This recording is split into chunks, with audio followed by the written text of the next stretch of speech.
I'm Joel. And I'm Jennifer. Thanks for joining us today. We took a survey to find out what parents feel their kids need the most help with when it comes to good manners. Kids need to learn how to eat so that they don't make such a big mess. My kids need to learn table manners. Well, children do not know how to behave at the table. Kids today don't know the difference between a salad fork and a pitchfork.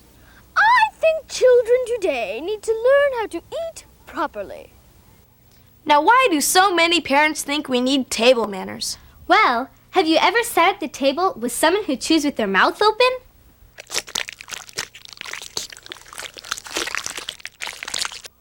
Or someone who mixes all their food together? Raisins yummy. Go put some on the top and mix a smiley face. Or how about someone who talks about gross stuff at the table, like worms or snails? So I squeezed the snail and its guts ran right down my arm and onto the plate. Have you ever been eating a delicious, sizzling steak, then all of a sudden you bite into something? What is it? Is it steak? Is it a bone? Is it a bug? Oh no, it's gristle! Gristle! Now what are you going to do? Should you put it in your napkin? Spit it back on your fork? Or should you swallow it? I guess knowing table manners is important. What do you do with gristle? You'll find out. That's what we're here to talk about. Not only do table manners help others enjoy their meal, they help us learn the correct and most enjoyable way to eat. Well, how do we start? If you're going to talk about table manners, the first thing we need is a table. And some chairs. A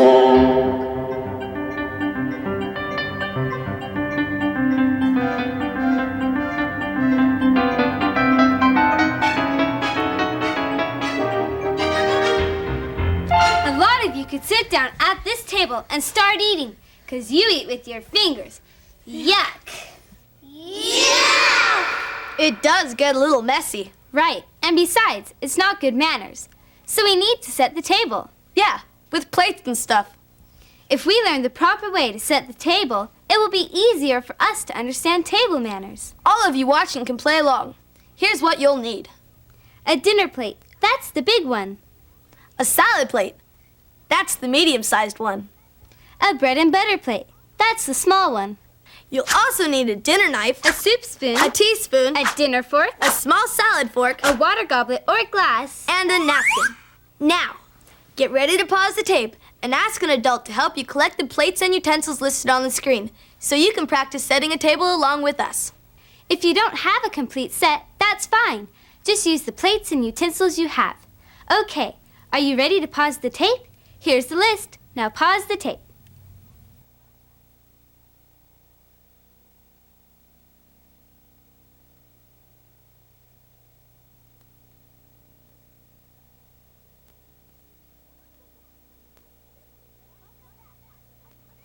Welcome back. Are you ready to start?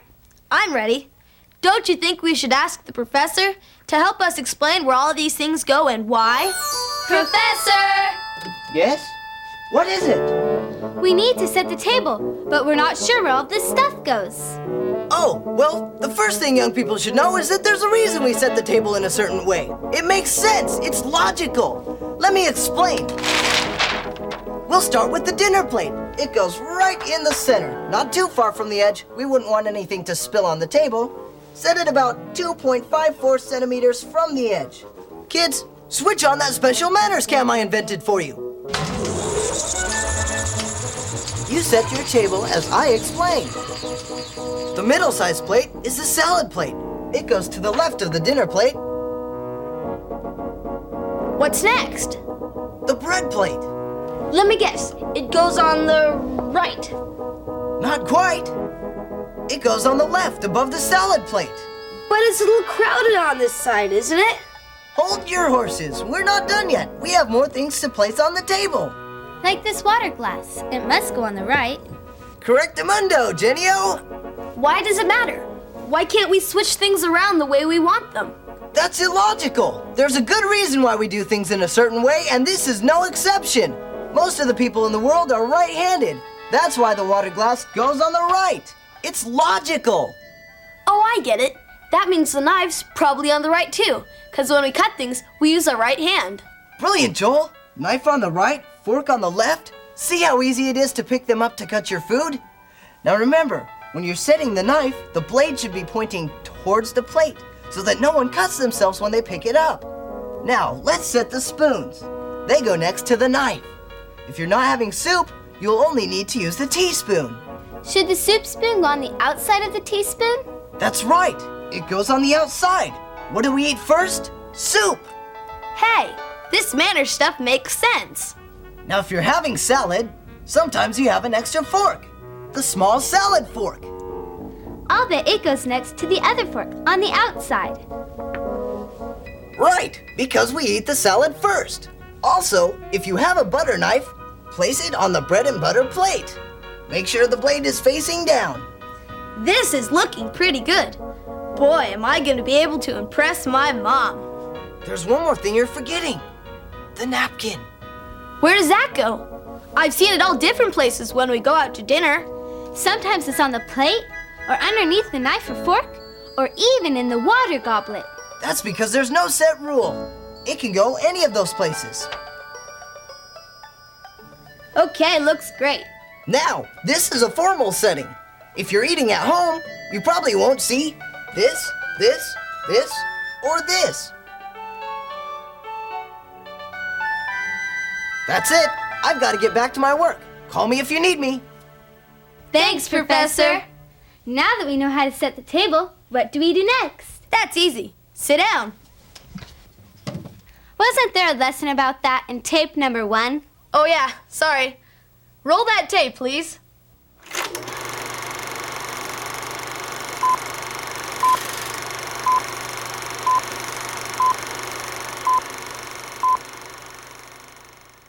Just like when someone opens the door for you, it's great when a gentleman helps you with your chair.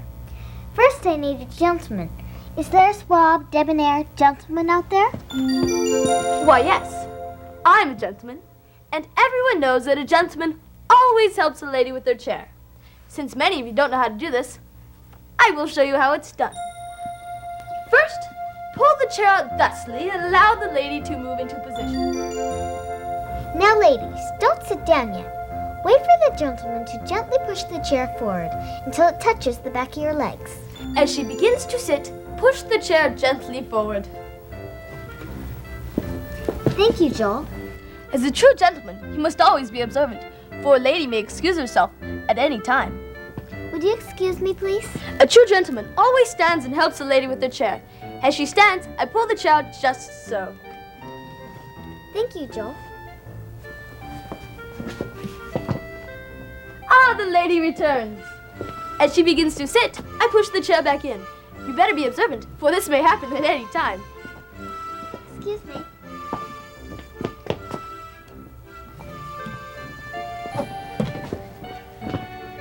Ah, the lady returns again. Please excuse me.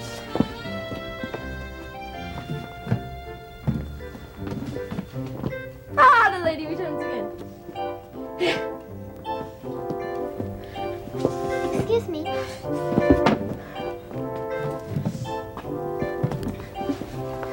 Great, she's back. Please excuse me. Sure, why not? Done before, do it again.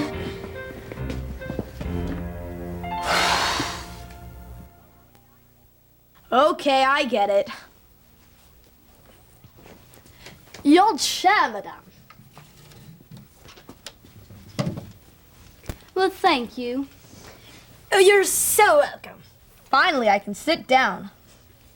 Now that we're seated, the first thing we should talk about is the napkin. What do you do with the napkin? There are many ways to use the napkin, but the correct way is to simply place the napkin on your lap. Never snap it like a whip. If you're a guest at someone else's house, wait till the hostess places the napkin on her lap. Otherwise, place the napkin on your lap as soon as you sit down. Now, everyone knows that a napkin is used to wipe your mouth. That's right, but that's not all. A napkin should be used and used often. Let me show you why. Have you ever looked across the table and there's food stuck right on somebody's face, just hanging there?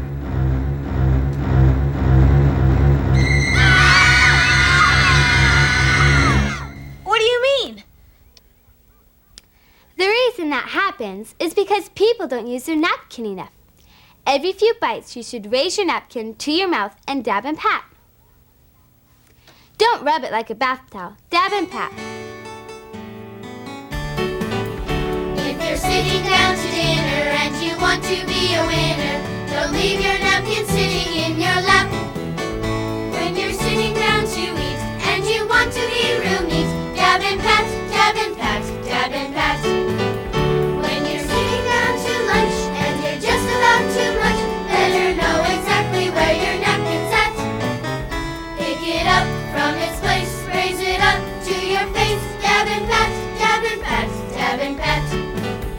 When you're eating breakfast food and you don't want to be rude, and you're eating everything except the cat, learn the golden rule, better not to drool.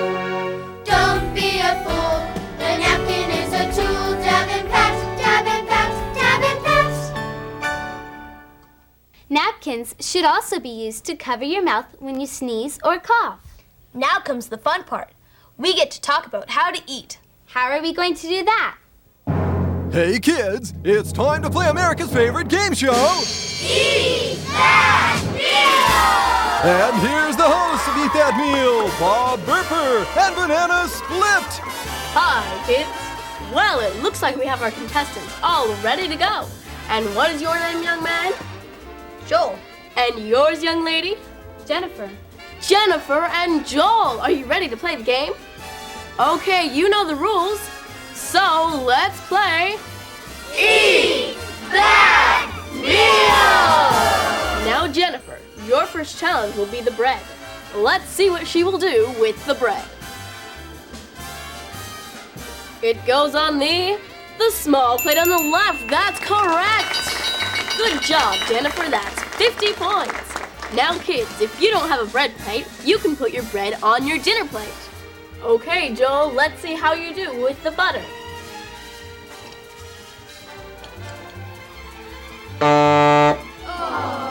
What did I do? Tell them how it's done, Banana. Well, Joel, next time put the butter on your bread plate first. Then use it to butter your bread. That keeps the crumbs off the butter. Sorry, Joel, no points. Jennifer, it's back to you. Great job! Never cut the roll. Just break it apart. 50 points. Okay, Joel, let's get on the board here.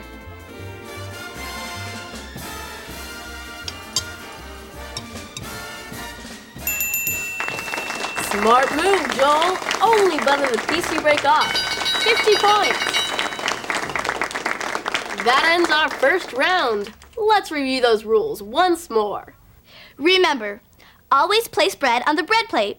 Break bread instead of cutting it. Put a piece of butter on your bread plate and only butter the piece you're eating. At the end of the first round, Jennifer has 100 points and Joel has 50. Now for the soup course. There are some tricky pitfalls here. It'll be a tough one to get through. Can they make it without a buzz? Jennifer, your turn. Sorry, Jennifer, wrong spoon. As you learned earlier, the soup spoon is larger, and it's on the outside because the soup is served first. Okay, Joel, let's see how you eat your soup.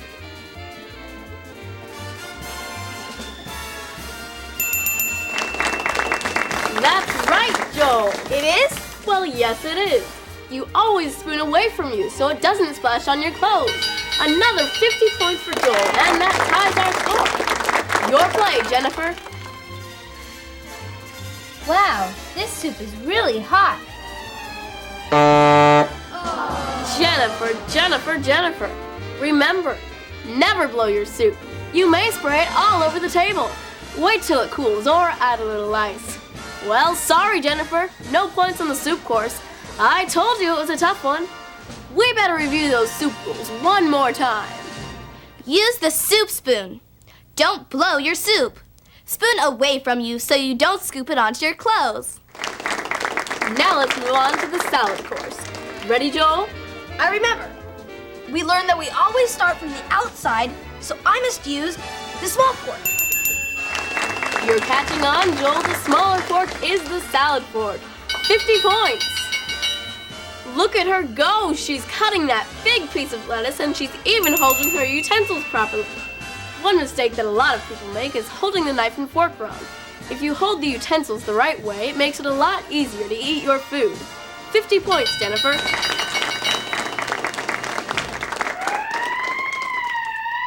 Hey, you know what that means, don't you? It's time for our bonus round. I'll ask a question and you'll have 5 seconds to demonstrate the answer. Okay, here's your first bonus question. What do you do with the salad fork when you've finished your salad?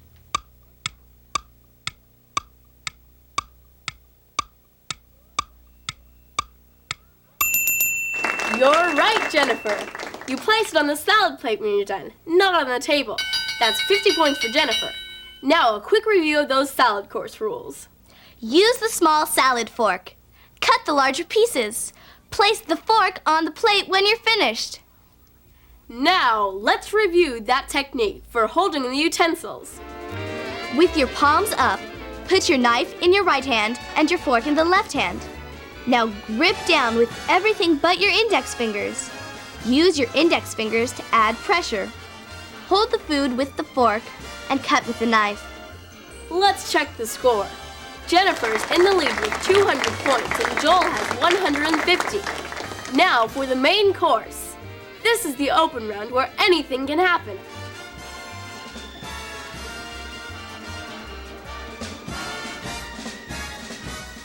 Good, Joel. We shouldn't salt and pepper our food before we eat it. It's more polite to first taste our food, then if necessary, add salt and pepper. 50 points. This is really delicious. That's 50 points for Jennifer. She's paying a compliment. Oh, and Joel is using his utensils properly. That's 50 points for Joel. How was school today, Jennifer? Joel's making conversation. Another important thing to do at the table. 50 points for Joel. And look at Jennifer using her napkin. Dab and pat, Jennifer, dab and pat. That's 50 points. Uh-oh. Jennifer's got her elbows on the table. Penalty points, Jennifer. Joel placed his napkin beside his plate, not on his plate when he was finished. 50 points, Joel. And Jennifer placed her knife and fork together, pointing towards the middle of the plate with the fork pointing down. That shows she's done. Now, a quick review of those rules. Taste food before salting. Make pleasant conversation. Pay compliments.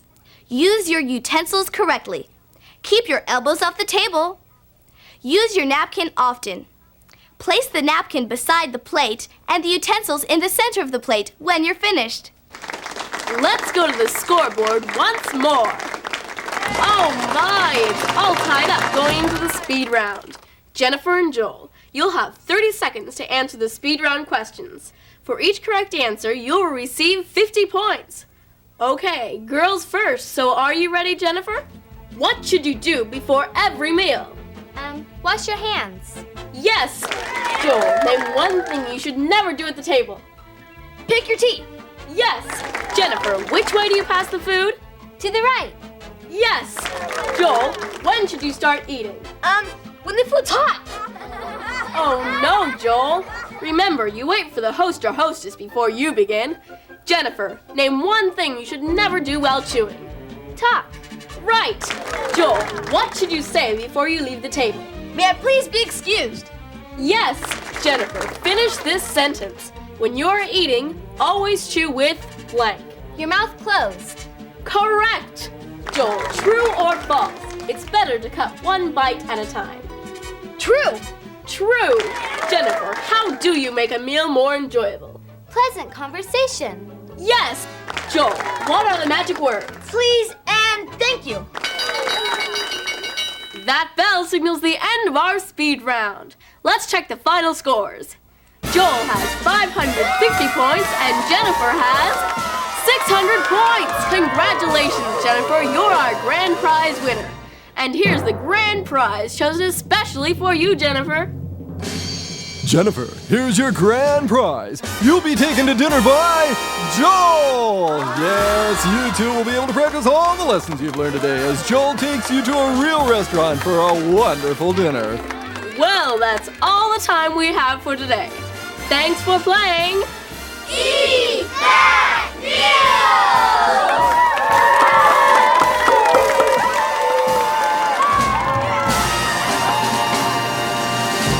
Hey, that was pretty fun. Yeah, I guess we learned a lot. But one thing we never talked about, what do you do if you get gristle in your mouth? That's simple. You wait until no one's looking, and then you take it out of your mouth and put it on the side of your plate, like this. Oh. So, Joel, where are we going for dinner? Oh, yeah. I guess I owe you a dinner. How about this? Not bad, Joel. Thanks. We're glad you could join us today. The simple rules of table manners and etiquette we learned today can help you in so many ways. At home, in school, with your friends, and when you grow up.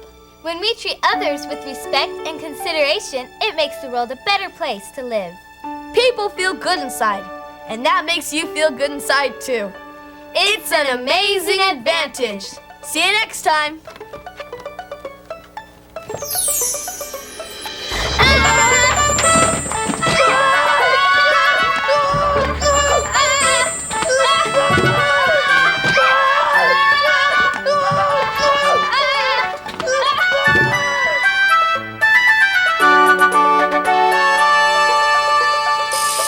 Kids, don't turn off the tape. After these credits, we're going to sing the Dab and Pat song again, and you can sing along with us.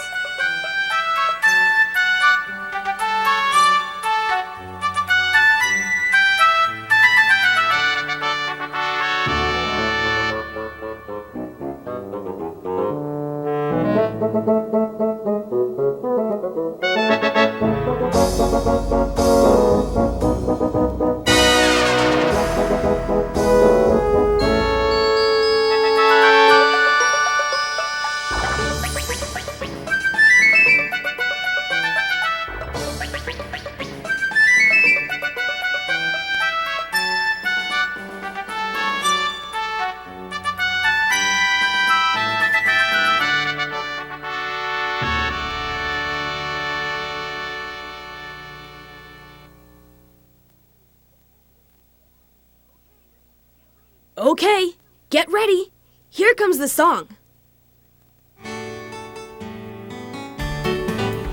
If you're sitting down to dinner and you want to be a winner, don't leave your